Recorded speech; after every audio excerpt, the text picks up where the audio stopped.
Hi everyone, it's only Becky.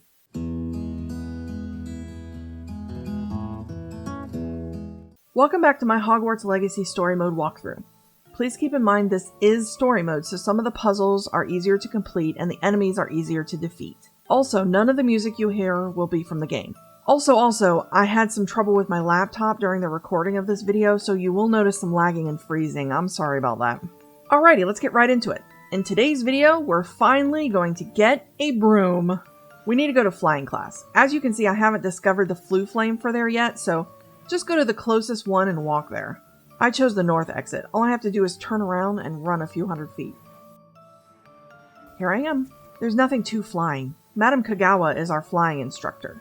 The reason she gives for 5th years taking another flying lesson is that it's a refresher, as some students seem to have forgotten some of the rules. This is pretty much a flying tutorial, so I won't go through everything, but we learn the broom controls by flying through these hoops. We need to go left, right, up, down, you know. Then, a boy named Everett Clopton takes us on a flying tour of Hogwarts. This is where we learn to go faster. Anyways, we get in trouble for leaving the class area, but Madam Kagawa is impressed with our flying.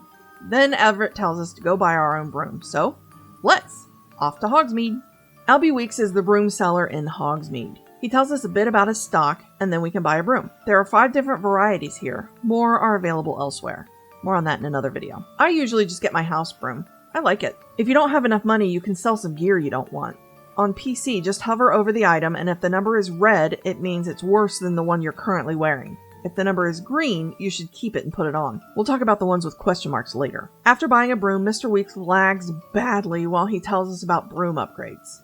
We get these upgrades by beating another student named Imelda Reyes in time trials. These trials are completely optional, but I do them because the broom upgrades are really good. So I restarted my laptop to hopefully get rid of the lag. It didn't help much. Anyways, as we leave Hogsmeade, we notice this little symbol near the map. It means no mounts are allowed in this area, so no flying. Once we get out of the bounds of Hogsmeade, however, the symbol goes away and we can jump on our broom.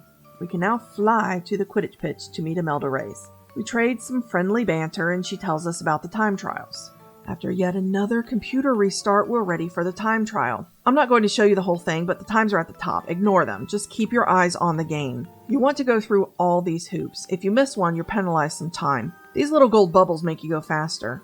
You can win if you completely avoid them though, so if going too fast makes you nervous and miss a hoop, you're welcome to not hit the bubbles. It might take you a few times if you've never done it before, but it's funny when you win because Imelda gets all snippy. There are 2 more courses, which if you win will earn you 2 more broom upgrades. Completely optional though. So after we beat Imelda, we go back to Mr. Weeks, tell him how the broom handled, and he'll promise us an upgrade soon. This list of side quests can get rather long, so completing them as soon as possible is a good idea, especially these teacher quests. You want to know as many spells as possible to complete the Keeper trials. I'm not going to tell you how to do every last one of these because the game will. I'm just saying don't put them off to the last minute. So let's meet Sebastian. He wants to show us something. He's right below the Defense Against the Dark Arts classroom. We thank him for his help in the library and he asks if we found what we were looking for. Then he takes us to this well-disguised secret passage that not even the teachers know about it. Somehow.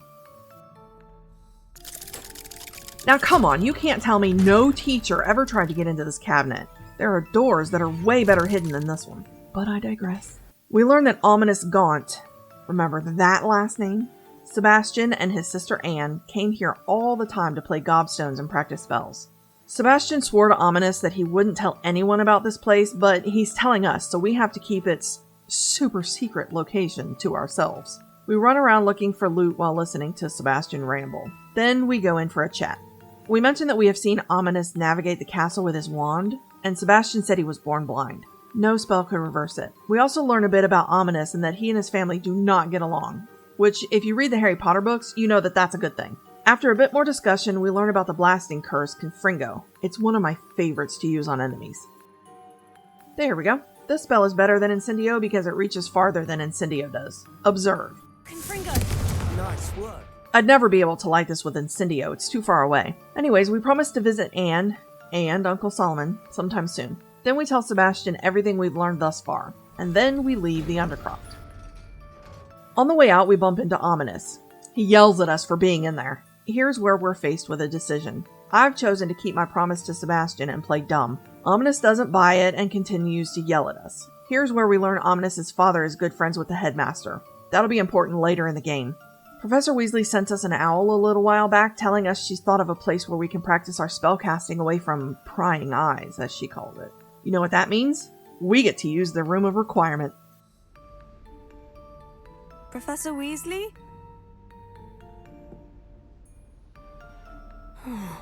Somewhere away from prying eyes.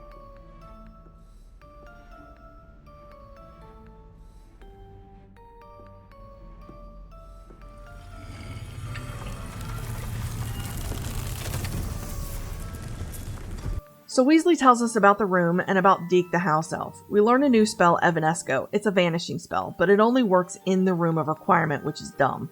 Anyways, Weasley gets distracted by her old school bag, and we look for Deke on our own. My game froze just before I found him, which annoyed me to no end. I could move my screen a little bit, but not my character. I couldn't save my game or anything. I forgot to record after I restarted my computer again, because I was mad. So I didn't get any of the Room of Requirement. But it's all dry tutorial stuff anyway. In a nutshell, you learn multiple ways to customize the room to your liking. Remember when I said to watch my main screen? This is why. The further you progress, the more the screen looks different. Anyways, here we are in my completed Room of Requirement. You can make potions and grow plants in here. Remember the gear with the question marks I told you not to sell? There's a desk of description that will tell you about these clothes, so you'll know whether you can sell them or wear them. You'll be able to do much more in here later in the game. Okay, so let's check in with Professor Fig. He's back from the Ministry. We tell him about Scrope sending us a message, how we found Richard Jackdaw, the missing pages, and the map room below Hogwarts. Fig wants to go immediately. We agree, but we have to bring the book. Fig is amazed by the chamber. We enter and put the book on the pedestal. Immediately, magic starts to happen, and the floor in the middle of the room changes. Fig realizes it's a map in the floor. We can see Hogsmeade, the forest, and Hogwarts. It's amazing. Just then, Percival Rackham appears, and we introduce him to Fig. We learn we have to complete 4 trials, and we must do it alone. We recall to Rackham the memory we saw in the Pensive about him and Charles Rookwood building the map chamber. Rackham says that they call themselves, and 2 others, Keepers, because of the information they have to keep safe. We learn that we may be entrusted with this knowledge, but we have to prove ourselves worthy by completing the trials. Rackham says it will take time to complete these trials. Fig says we don't have the luxury of time. He says we can see traces of dark magic being used by goblin kind. We saw some of this magic as we left Rackham's Gringotts vault. Rackham is disturbed by this news and asked if we trust Fig. We do, so the trials can commence immediately. The location of the first one is visible on the map in the floor. If you don't know where it is, the game map will lead you to it.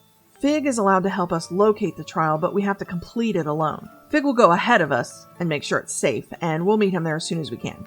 At this point, if you haven't completed your side quests, especially the teacher ones, I'd go ahead and do it. You'll learn spells and things that can help you during the trial, including Defendo, another one of my favorites. I'm going to leave the video here. Thank you for your patience, as I had a ton of trouble with my laptop. I've got it all squared away though, so the next video will be much better, which is good, as it's the first Keeper trial. So be sure to come back for that. Thank you for watching, and I'll see you next time. Bye!